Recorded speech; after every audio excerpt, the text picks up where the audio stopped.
Here now is Matt Austin and Ginger Gadsden with Florida's Fourth Estate. Sponsored by Light Orlando, delivering hope together. The five of us on top of this thing, and it literally lifted us off the ground, like off the ground. So things are getting weird in the Everglades. They were always a little weird in the Everglades.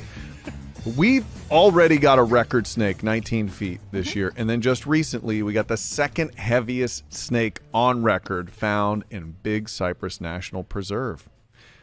And I don't know about you, Ginger, but I'm uncomfortable with these giant snakes eating up all our wildlife down here. I'm not going anywhere near the Everglades, and chances are we probably don't have to. But this thing was caught, as they always are, in the middle of the night, it seems like. Just in the middle of the road, people minding their business. The person who was minding his business and then came across this speed bump/hump is Mike Elfenbein. Mike, you and a team of guys wrestled this thing down to the ground. And when you see pictures of it, it looks like it's Photoshopped because its head is as big as yours. First of all, welcome to Florida's Fourth Estate.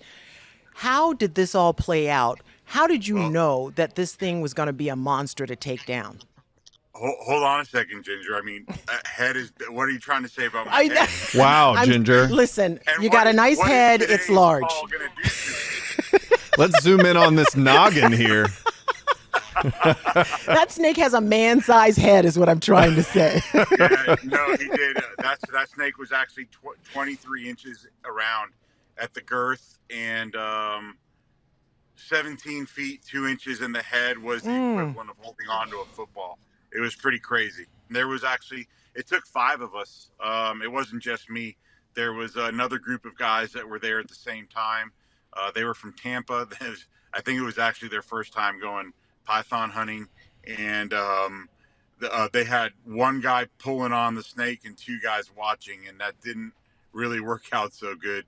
The snake had the advantage, and my son and I pulled up, and initially I just wanted to record it. I thought it'd be cool to watch these guys catch a snake, and quickly realized that my hands were needed more than my camera. You thought it'd be cool to watch these guys get strangled by the snake, is what you're saying, Yeah, and then you felt a little bad. So It was.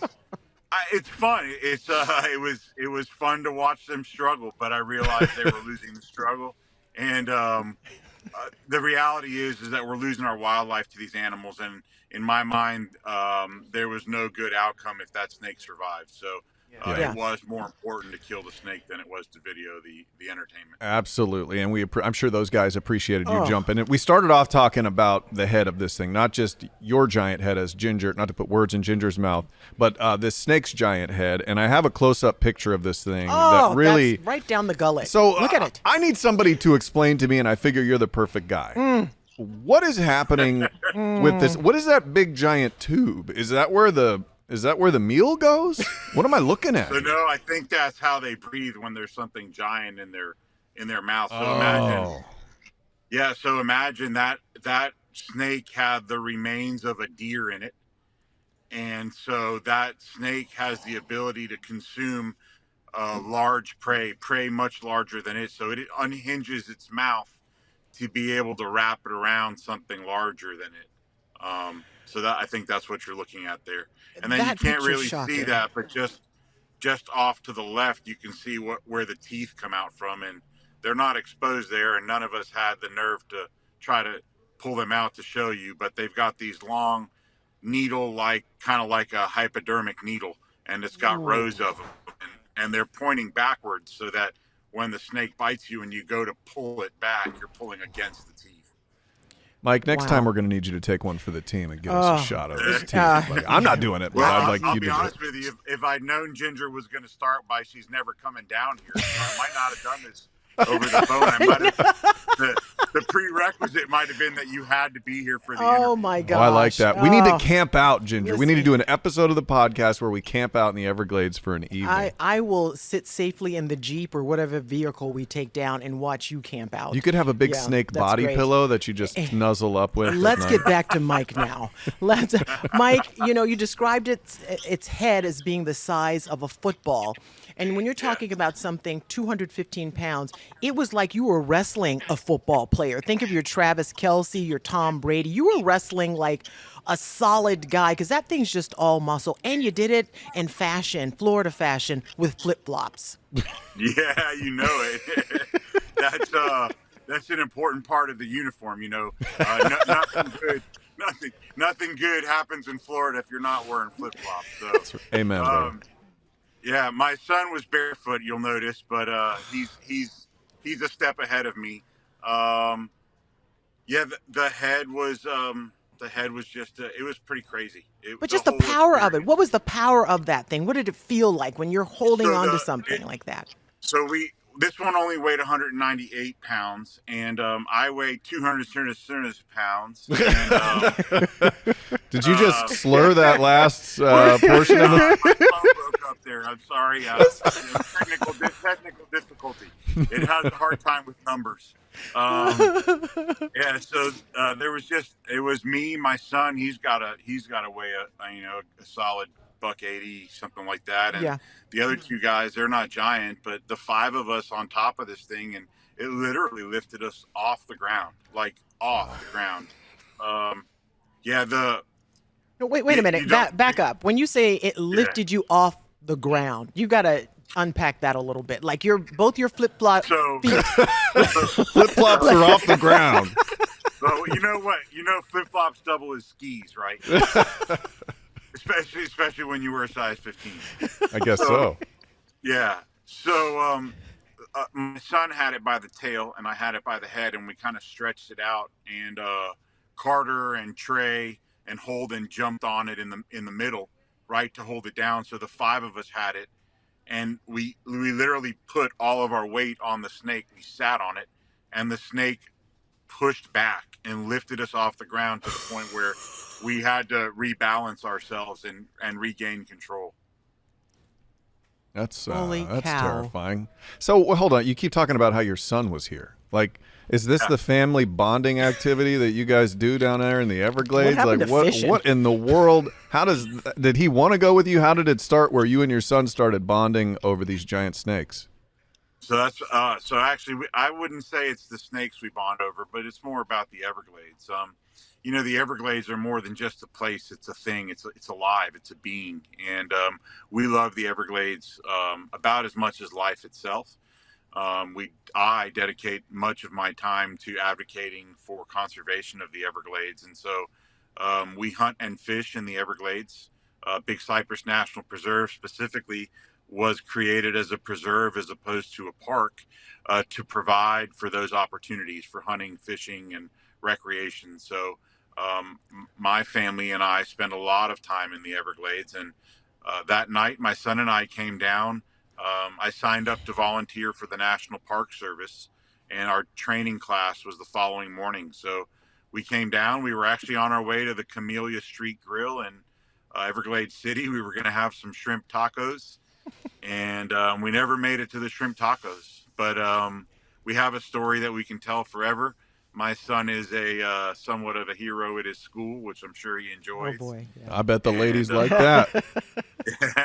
I'm going to reserve my comments. I don't know if you're a PG or a PG-13. So Very PG. We're rated R. So go ahead.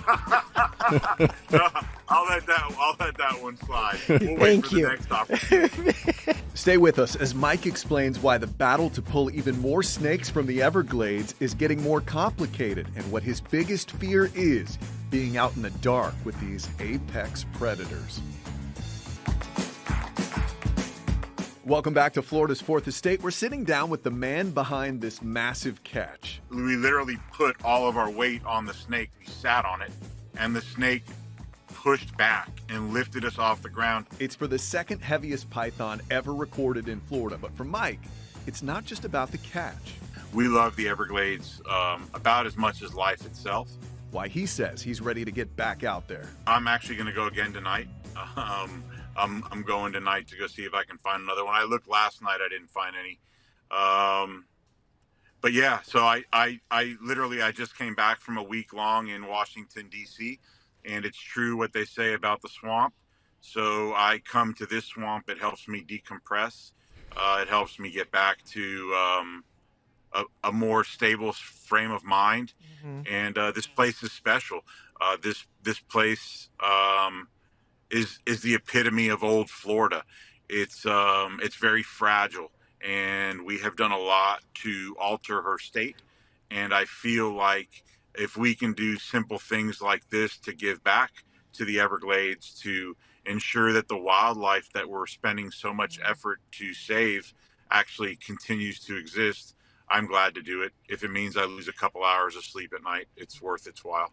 Man, I love the way you talk about the Everglades. It almost makes the hair on my arm stand up a little bit because I'm a Florida guy and I love this place. And Florida catches so much crap constantly for being a place that is not a place to live. Or you think of the Everglades and people think of just bugs and gators and pythons. And just hearing your reverence for the area, I really appreciate that. I think that's great. Now, I do want to ask you, so you said you were going to get some good shrimp tacos. You didn't ever get those that night. Some people want to know, can you eat the python? Like, how does that work? Can you eat it? What does it taste? Have you ever tried it? I've never eaten a python. There are some folks that have. There's a lady down here who does this for a living. Her name is Donna Khalil. She's very good at what she does, and I see her eating them. I'll eat an alligator tail. And, gator tail's like good. I said, I've eaten a rattlesnake, but Yeah. I don't know. What happened to this particular snake? I know sometimes if they're a certain size, they will use them for research, or maybe you get a part of it to make something special. Or do you know what the fate of this particular snake was? The flesh on the skull is being eaten by flesh-eating beetles, and the skull will eventually turn out as a pretty white, like a desktop piece, something you could put on a shelf and have for memories. And the hide, the skin is getting tanned like an alligator hide would. So it'll be a big, long, probably be about 20 feet long, because after you kill them and the skin comes loose, it stretches a little. So the hide will probably turn out being longer than the actual snake was. But So this thing is in a lab where its head is being eaten by the beetles, and then that's nature's way of taking care of it. you can call it a lab. It's probably in somebody's garage. God, I love this state. This is the greatest a home state. lab. I love it. A home lab. All right, it's probably somebody's garage out in the woods. You've heard of a meth lab? Oh, no. Well, yeah, this is the opposite. This is a snake part lab where people tinker with dead snake parts. It's crazy. I would much prefer that over a meth lab any day. 100%. We need more snake labs, fewer meth labs. So just this year, we talked about it at the top. There was a 19-footer, longest snake on record caught. This is the second heaviest snake at 198 pounds, record 215. These are clear monsters that we're finding down, particularly in Big Cypress, where we're seeing these big snakes. But this one was just crawling across the road. I'm curious, if we're just finding these things crawling across the road, Mike, what kind of monsters do we have lingering in the woods that are maybe smarter, have been around for many years, and are just better at not being found? There could be, like, how big do these things top out at? There's been bigger ones caught in Florida. There's been at least one that I know of that was caught over 20 feet. There was one a week after the one that I caught, literally a couple miles from where I caught mine, that was 16 feet. There's something really good about your question here, and I'm going to take the opportunity to capitalize on it, and maybe your listeners can be like, what? So you're absolutely right. We're only catching the majority of these snakes around roads and places where people can access with vehicles. And the Big Cypress National Preserve, like the rest of the Everglades, is a giant expanse of basically untraversed land, right? That people are very limited in their ability to access it. And so as a result of that, these snakes and other invasive species have proliferated without any kind of disturbance, because like in the case of Everglades National Park, 98% of that 1.5 million acres is called wilderness. And to me and you and the average person, the name wilderness resonates as a place that's wild and free. But wilderness in the federal government has a different definition. And essentially what it means is that whatever land in the federal system is deemed as wilderness now has to be accessed only by the minimum tool possible, meaning you have to use your legs, or if you have to cut a tree, you can't use a chainsaw. You can only use an axe. And so 147,000 acres of Big Cypress National Preserve is being proposed currently by the National Park Service for a wilderness designation, which would forever, in perpetuity, limit not only the ability of the public to access these places, but limit the ability of the state and federal land managers from properly executing their duties of managing the landscape. And so my fear is that this problem that's already being addressed with maximum effort, yielding minimum results, is now going to be forced by a federal rule to be managed with minimum effort. What expectation of results are you going to have? I know what mine are. What would you advise viewers out there to do? Because if this change is made, do we think that this is going to happen? Is this a high likelihood? I'd love to. I've long been an advocate for the government agencies who are taxed on resources to rely on folks like me who have the ability, the knowledge, the wherewithal, the skill, and the desire to want to help and solve this problem, as opposed to creating rules that restricts those of us who are willing to help from doing so. You've put a lot of time and energy into thinking about it, and just, thinking about the 198 pounder that you guys took out of the swamp. You saved, I mean, I'm not even exaggerating, you probably saved dozens of some of the little mammals that would have been eaten by this thing, because it's got to eat to survive, and you found part of a deer carcass in there, so the other things didn't have a chance. Ginger, you know what's crazy? Of the 198 pounds that snake weighed, 29 pounds of that was pure fat. Ooh. Fat. So he's just eating because he likes it. Yes, that's exactly right. He's just eating because he can, and it's there and it's available. It throws off the balance. Like, everything here was intended to work in a certain way, and this species has interrupted that. Yeah. I'm going to call this Burmese a bully, because that's what that's what a bully sounds like. They're just doing it because they can. Yeah, totally. So what is it what scares the man who is not afraid to be in the dark in the Everglades and hunt a creature that's close to 200 pounds? That is the apex predator, but you're his number one predator. What scares you? Losing this place. Yeah. Yeah, losing this place. Yeah, that scares me.